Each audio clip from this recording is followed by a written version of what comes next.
What is going on, everybody? It is the Icebreaker here, back with another video, and of course back with some NHL hockey content for you guys. Gonna talk some puck today once again. Just want to say very quickly, Happy New Year to everyone who is watching this video here early January, today being January 3rd of 2023. Hopefully 2023 treats everybody well, and I hope everyone is staying safe and remaining healthy. So today is going to be another video where I look back at my early season NHL predictions for this 2022-2023 season. I made a video not too long ago talking about some teams that were kind of unpopular picks that I had that I thought were going to be pretty good teams, and a lot of people just didn't see them being as good. And I guess I titled it me looking kind of like a genius, but it's still the NHL. Anything can happen. So we'll see what happens with those teams that I talked about. But now for these next couple of videos, I'm going to kind of be calling myself out a little bit and, talking about certain teams in particular that have proven me wrong. So for this video in particular, it is going to be me talking about 8 NHL teams that I believe have massively disappointed me or that I have personally overestimated. So without further ado, let's get right into this list here. Coming into the video, I kind of did want to do a little bit like of a top 5 list, but I wanted to have a couple other teams that I really thought was important to talk about here. So, I'm just going to list a couple of honorable mentions. First team I want to talk about here is the Colorado Avalanche. As everybody knows, this was a team that just won the Stanley Cup last season. And entering this season, I think a lot of people expect them to take a very slight step back just because of the losses they had in free agency with Nazem Kadri and Andre Burakovsky, being the most notable, as well as Darcy Kemper. But then you just look at what has transpired so far this season, and it's pretty clear that the team has taken a step back, but a main reason for that is just the terrible luck they've had with their injuries thus far. Obviously, Gabriel Landeskog, their captain and their leader, has not played a game this season. Nathan MacKinnon has missed significant time as well. Nichushkin has missed a big chunk of the season. Combine that with the fact that guys like Alex Newhook in particular, as well as JT Compher to a lesser degree, haven't quite stepped up in those elevated roles and haven't really necessarily filled the void as that legit second line center for this Avs team. So you put all of that, take all of that into account here, and this is just a completely different Avalanche team. And right now, as it sits, they are one of the worst offensive teams in the league, which is a huge shock, based on the amount of offensive talent, the elite offensive talent they have on paper. Just for context here to see exactly how I had this team doing entering this season, I had them as the second best team in the NHL. You just look at what has transpired so far. 18th best record in the NHL, 41 points through their first 36 games. +3 differential, also ranks middle of the pack at 17th. Just not quite the same team like I mentioned, although guys like Mikko Rantanen are still producing. He's a superstar in this league, 25 goals, 47 points. McKinnon has his injury issues, but 36 points in 25 games. If he's healthier, obviously, the Avalanche are a lot better than where they are right now. Even the goaltending, although you look at goals against, 12th in the league, not that bad. Special teams, pretty good with the power play. Penalty kills a little bit of a struggle, but Alexander Georgiev, I don't know. I'm a little bit on the fence still with him. I'm not entirely sold with him as a surefire number 1 goaltender in this league. But so far, he's done fairly good. He's done better than I expected, at least. I didn't really see him as really having a future as that number 1 guy. Coming from the Rangers, he really struggled as that backup behind Igor Shesterkin. Now, coming into Colorado, being their go-to guy, honestly, he's given them some very, very great performances over the course of the season. But, especially lately, kind of been a little bit wishy-washy. He had a stretch there where he was undoubtedly one of the best goaltenders in the NHL. But over the last 4 or 5 games, he's kind of hit a little bit of a wall. But still, when you look at the numbers, 15-9-3, 268 goals against, 915 save percentage.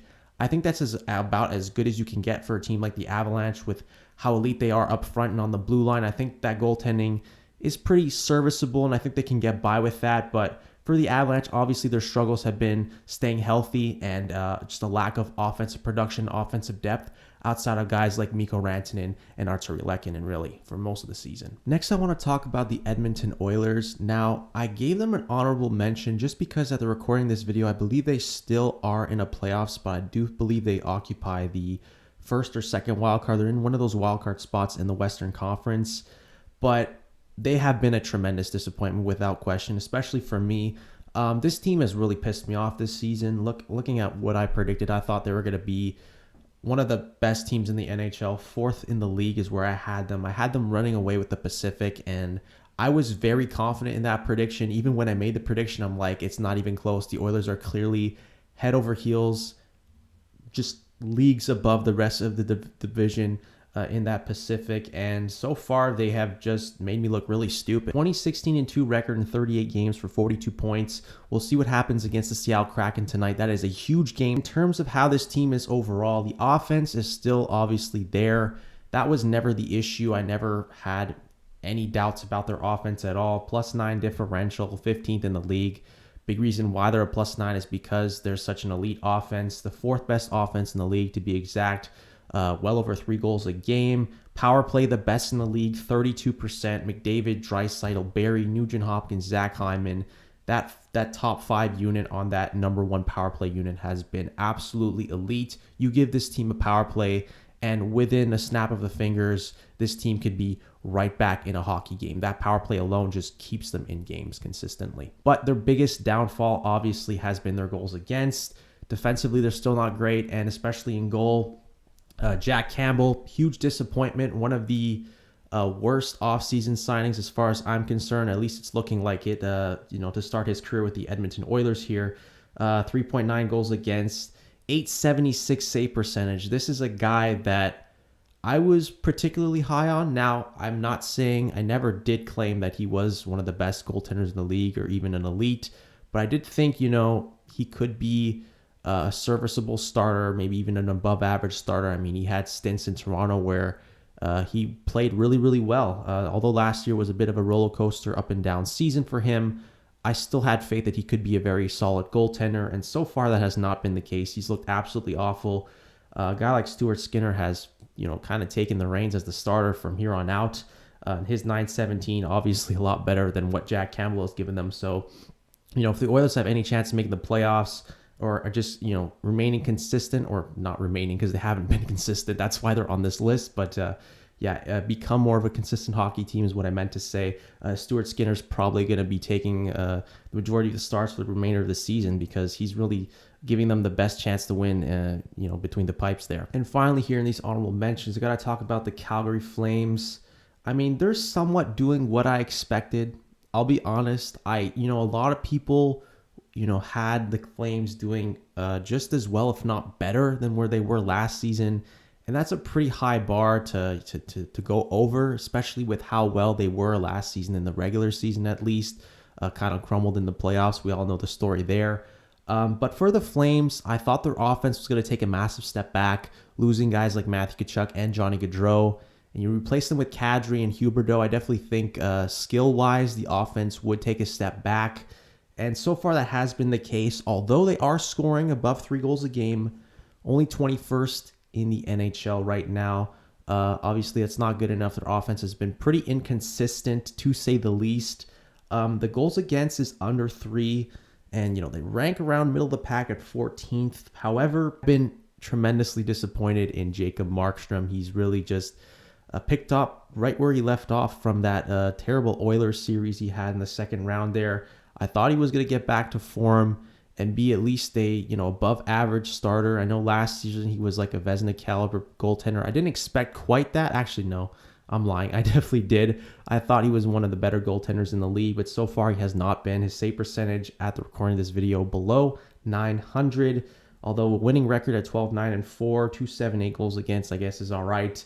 But the Flames have been somewhat of underwhelming, somewhat of a disappointment, I would say.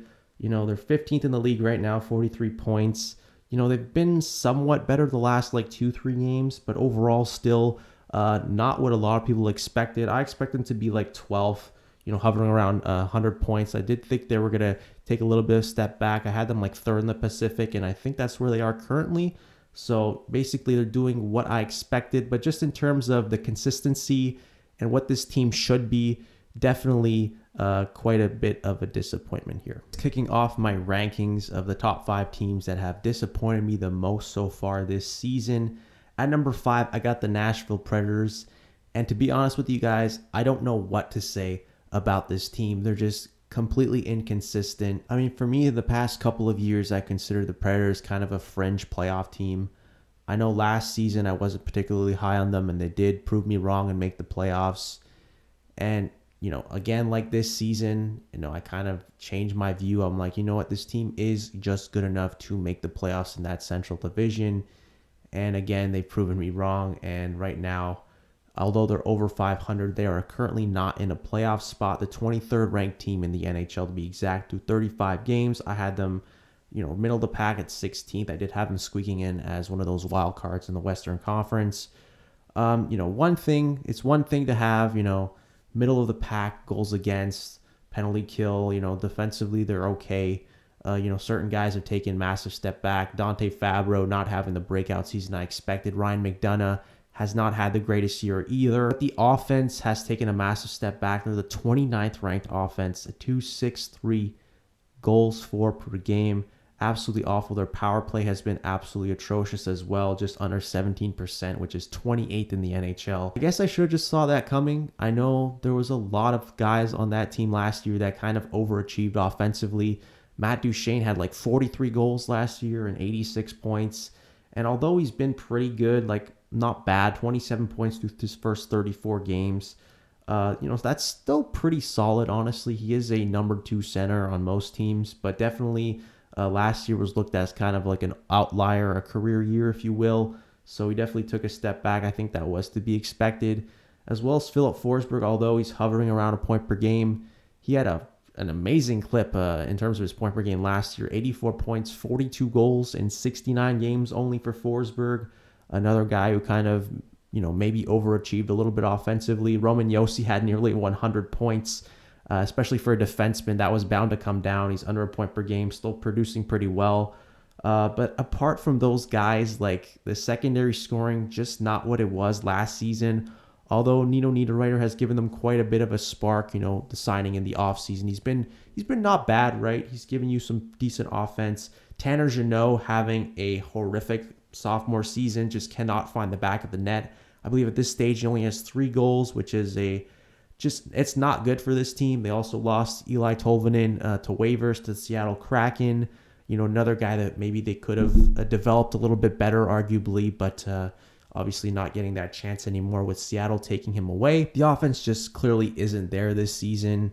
And now those doubts are kind of creeping back into my mindset as I kind of ask myself, like, what are the Nashville Predators? I honestly don't know. This is just really just a mediocre team at this point.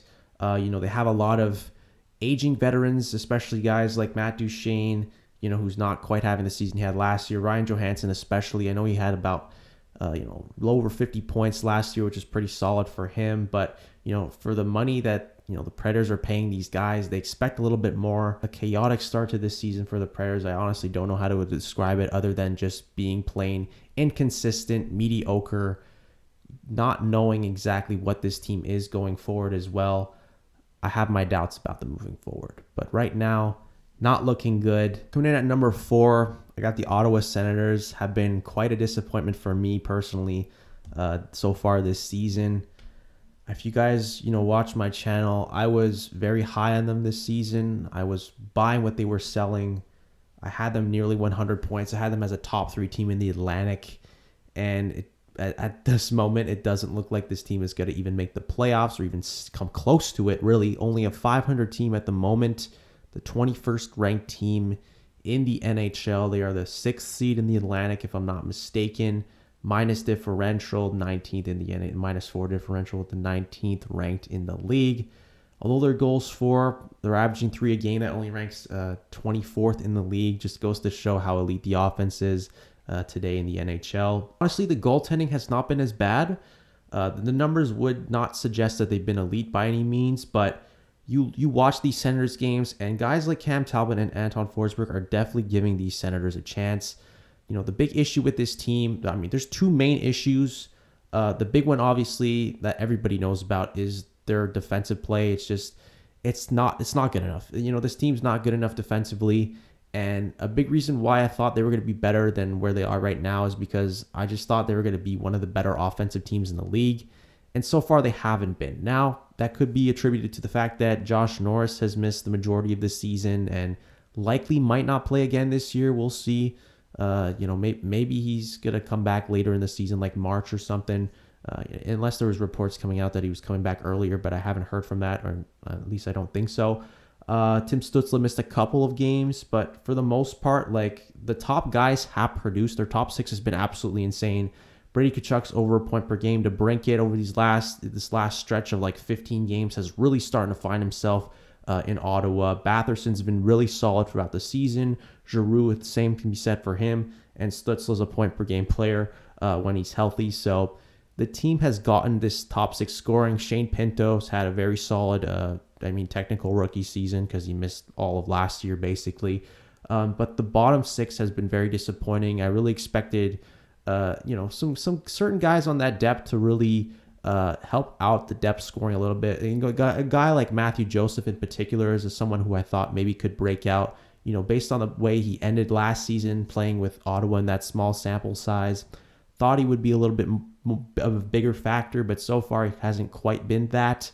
Tyler Mott's decent, obviously, defensively. Maybe could chip in a little bit more offense, but, just the bottom six has not given them that type of goal support. A big reason why they could maybe not quite reach the expectations that I had for them was simply because the hype around that team with adding Claude Giroux and Alex DeBrincat in the offseason, that hype surrounding them maybe was a little bit premature because they are still a relatively young team and they still haven't quite figured out their defensive game quite yet. So I guess, that theory was, proven right here with them not quite playing the way I expected them to. And honestly, I want to see the Senators do well. They've been in a rebuild for a while. I really thought like this was the year where they could finally take that step forward and break out and be one of the more elite teams in the Atlantic Division. But so far has not been the case.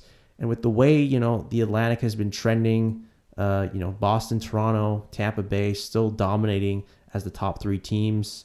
And you look at teams like Florida. Florida hasn't been that great. I'll get to them later, spoiler alert. But teams like the Buffalo Sabres, who have taken a massive step forward, and the Detroit Red Wings, who are still in the thick of things.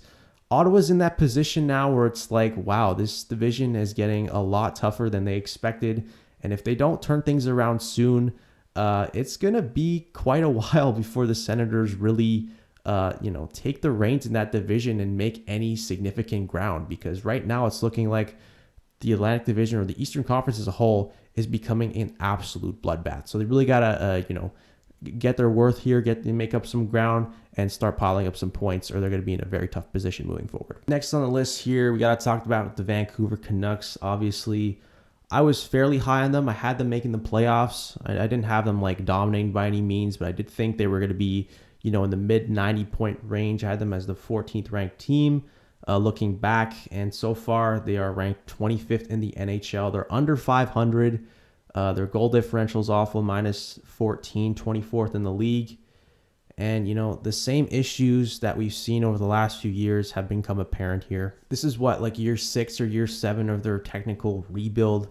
And you look at their offense, it's not the issue. Their power play is great, 25%, 9th in the league. Goals for 3.39, 7th best offense in the league. Elias Pettersson is finally taking that step forward and really cementing himself as one of the premier young centers, the premier young superstar centers in the league. 44 points through his first 34 games of the season.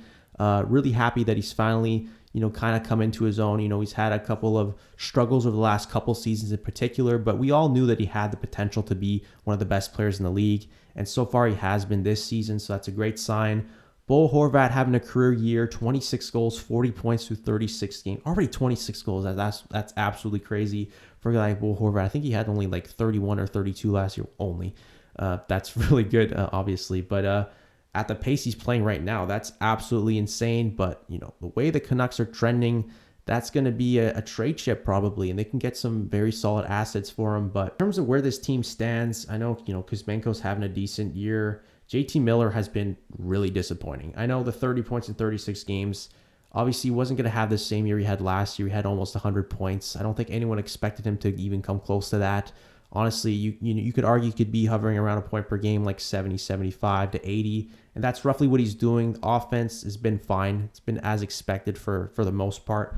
But defensively, like, this was one of the better two-way players in the league over the last couple of seasons, especially. Even though, the Canucks have had their own struggles defensively and in their own end, JT Miller has always been one of the few guys on that team that's always given the effort defensively. He's been one of their more reliable two-way players.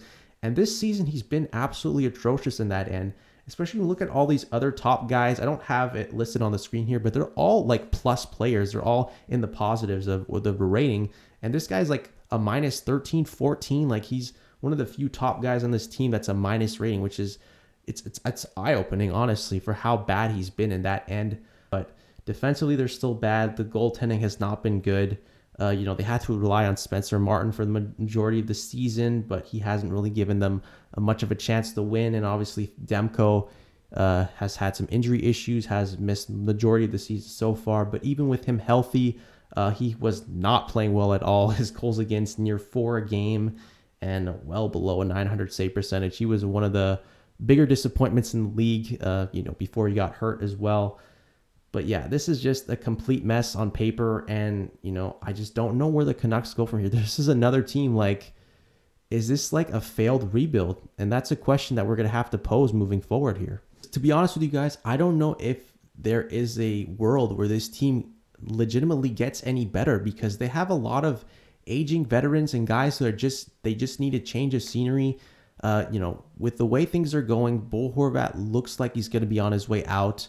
I know the management has said Pettersson's probably the only untouchable. I would probably keep Quinn Hughes as well. But apart from that, like, there's opportunity for them to just completely sell off the rest of the team. You can get rid of Tanner Pearson, get rid of Connor Garland. I don't even know if you can move Oliver Ekman-Larsson's contract or Tyler Myers' contract. JT Miller, they just re-signed him to a huge contract. He's already 30 years old, and that's only going to kick in next season. I just don't think there's any team that's in a worse position right now than the Vancouver Canucks. They're just stuck in no man's land. The offense would suggest they're not bad enough to be tanking, but defensively in goal would suggest that they're not anywhere close to being a legitimate playoff team or a legitimate contender. So I look at this team and I'm like, you know what? They kind of failed us in terms of where their rebuild is right now, because they've been rebuilding for so long, and they were supposed to be like finally competing these last couple of seasons, and they just really have dropped the ball. And I don't know where this team goes from here, honestly. And I'm very sorry for Canucks fans, because it doesn't look good. Coming in at number 2 for teams that I have overestimated the most, I got the Florida Panthers, and I am just completely in awe with how big of a turnaround this has been over the last couple of seasons. Last year, they were the President's Trophy winning team. They were the best team in the NHL at the end of the regular season. They had well over 120 points. They were historically one of the best offensive teams in NHL history. They averaged over 4 goals a game, I believe. And, they disappoint a little bit in the second round. They got swept by the Tampa Bay Lightning, but it looked like this Panthers team was finally ready to make progress, be a consistently relevant team. The previous 2 years would suggest that they were trending in the right direction, and they were a team that was ready to be a Stanley Cup contender for potentially the next decade, right? But you look at what has happened this season. I had them as a top 10 team. I had them like 8th in the NHL, over 100 points. I think I had them 2nd in the Atlantic, so I was particularly high on them. Under 500 through their first 38 games, 36 points, 16, 18, and 4 record, the 24th ranked team in the NHL. This team is in the lottery right now. And it just boggles my mind, like, how a heel has turned like this quickly. -7 differential, 22nd in the league. Offense hasn't been that bad. 3.24 goals for, 13th in the league. I'd say that's respectable. But special teams has been awful. Their power play has not been able to get going consistently. Goals against has been awful. Sergei Bobrovsky, he's proven yet again that this is without a doubt the worst contract in the NHL. You're paying a goaltender $10 million, and he has not lived up to it at all throughout his entire tenure with the Florida Panthers. Apart from last season, he had respectable stats, but the offense really carried him, if we're being honest. And this season, just with the goaltending, taking a huge step back, and even with the offense taking a step back, the goaltending just cannot get them wins consistently. Spencer Knight has been a little bit better, but still the .907 save percentage, 3 goals against, especially these last few games, he's been looking really, really shaky. Apart from he had a really solid start to the season. It looked like maybe he was taking the reins, but maybe he's just not ready yet, which, you have time with a guy like that. He's still a very young goaltender, so I'm not that concerned. But just overall, where this team is positioned right now, they're stuck in no man's land. And to make matters worse, they gave Montreal that first round pick in that Ben Sherrod deal. It's looking like one of the worst trades in recent memory, if I'm being quite honest. They gave up quite a package to get Claude Giroux, and he ended up leaving as well in free agency. This team is just in such a bad position. And again, I honestly can't wrap my head around it. It's honestly, I'm looking like the biggest dumbass, because I was very confident, like I said, about the Oilers as well. I was I think I said in my video, if you guys think this team is not going to make the playoffs, I think you're high, because this team is just on paper, it's one of the better ones in the league. And now the Matthew Tkachuk signing has looked pretty solid so far. I mean, Huberdeau struggled in Calgary. However, Matthew Tkachuk has fit in like a glove with this team. Their leading scorer, been one of the better players in the NHL. One of the more fun players to watch, and he does a little bit of everything on the ice. He's honestly one of my favorite players, if I'm being completely honest. Verhaeghe has stepped up, 18 goals, 31 points, 37 games. Brandon Montour having a very solid, if you breakout offensive season, if you will, 30 points through his first 36 games. He stepped up, especially when Aaron Ekblad went down with injury, and I say that every year because Aaron Ekblad always seems to get hurt. Another reason why the Panthers, can never fully realize their potential, because they don't have, their entire blue line intact. And even with him, the blue line still hasn't been amazing, and that's another reason why this Panthers team has really struggled. Sam Reinhart not nearly having the same season he had last season, as well as Sam Bennett. That would be contributed to, Jonathan Huberdeau. If I'm being honest, I was really sure that he was carrying, him and Duclair, that line. Now Duclair hasn't played yet, but and Barkov has had some has struggles to produce at a consistent level, although lately he's kind of picked it up since returning from injury, especially with that 5-point performance he had against Montreal. That definitely helped. Montreal hasn't played well, but just overall been extremely disappointed with the Panthers, and I don't know. I don't know what else to say about this team. They've given me headaches. I honestly don't understand how this team has been so bad this season. It's honestly shocking. And to end off the video here, the team that I have overestimated the most, or has been the biggest disappointment in my opinion, it is clearly the St. Louis Blues. If you guys, watched any of my previous videos, my Central Division predictions, I had them as the second seed in that division. A top 5 team in the league is where I predicted them. I had them at 110 points. They're currently 22nd, just a .500 record through 37 games this season.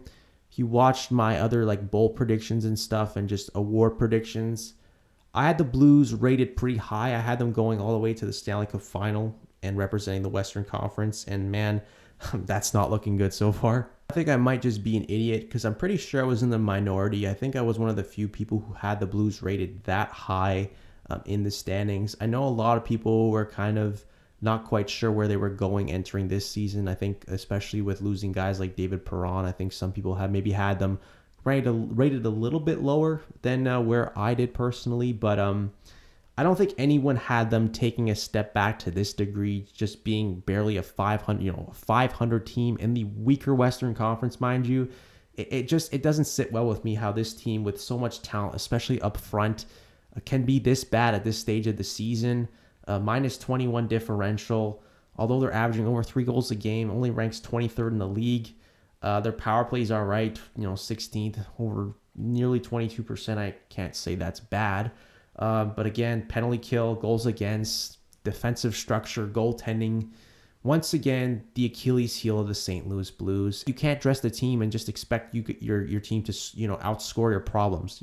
Unless they were thinking they're going to be, this year's Florida Panthers, although they kind of were to a lesser degree last season. Because the question I posed here, is it possible that, the Blues maybe just overachieved? Because you look at a lot of their players last year, the seasons they had, all these guys that are listed, or almost all of them, they were above a point per game. Now, they're still producing, but not quite at the same rate, which is a big reason why offensively they've taken a step back. And as a result, the team as a whole has taken a step back as well. Now, for one, like Ryan O'Reilly is nowhere to be found this season. He's absolutely fallen off a cliff this year on both ends of the ice. He's gotten injured recently, as well as Tarasenko, but even Tarasenko has taken a little bit of a step back as well.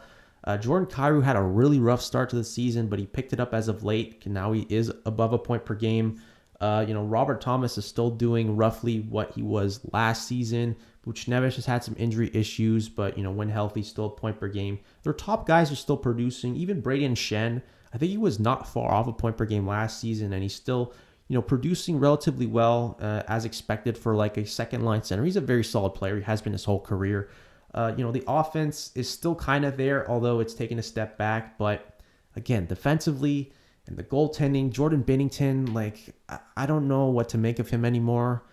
I was very high on him, after they won the Stanley Cup in 2019. And it doesn't look like he's ever going to find that consistent form. He always shows up when it matters most in the playoffs. He proved that last year before he went down with injury, and they ultimately lost that series to Colorado in the second round. But regular season, Jordan Binnington is just not consistent enough. And, unlike last year, they had Ville Husso, who was able to, steal them games. And he was, he outdueled Binnington in the regular season. That's why he got started in the playoffs in that first round against Minnesota. But this season, Thomas Greiss is their backup, and he's not any better than Binnington this season. In fact, he might even be worse. They don't have that goaltending depth they did last season. They don't have anyone who's really taking the reins as the starter. And, that's just a bad combination for a team that's already taken a step back offensively and hasn't really gotten their shit together in terms of between the pipes. So this is just a very disappointing team. With that, that's going to wrap up this video of teams that I have tremendously overestimated entering this season. Let me know all your thoughts in the comments. As always, want to apologize if this video is a little bit longer. I always tend to make long videos. I like to get all my points in at once. If you guys don't want to listen to all of it, that's fine. You can skip it. I honestly don't care. I'm just doing it for my own entertainment. And, for those who actually are interested in hearing, some hockey takes and hearing what people have to say in the NHL world. Again, let me know all your thoughts in the comments. Do you agree that these teams have been disappointing, or have these teams surprised you? I don't know how you guys feel. What were your predictions to entering the season for a lot of these teams? And, how have these teams in particular disappointed or surprised you, whatever the case may be? Please let me know in the comments. I look forward to hearing what you guys have to say. Maybe I'll respond and we can have a very civil hockey discussion. I'm always open for that, as you know. But again, big thanks for watching this video. Like and subscribe if you're browsing your way through this channel. I am the Icebreaker, and I'm going to be signing off now. So I'll see you guys in the next one. Peace out.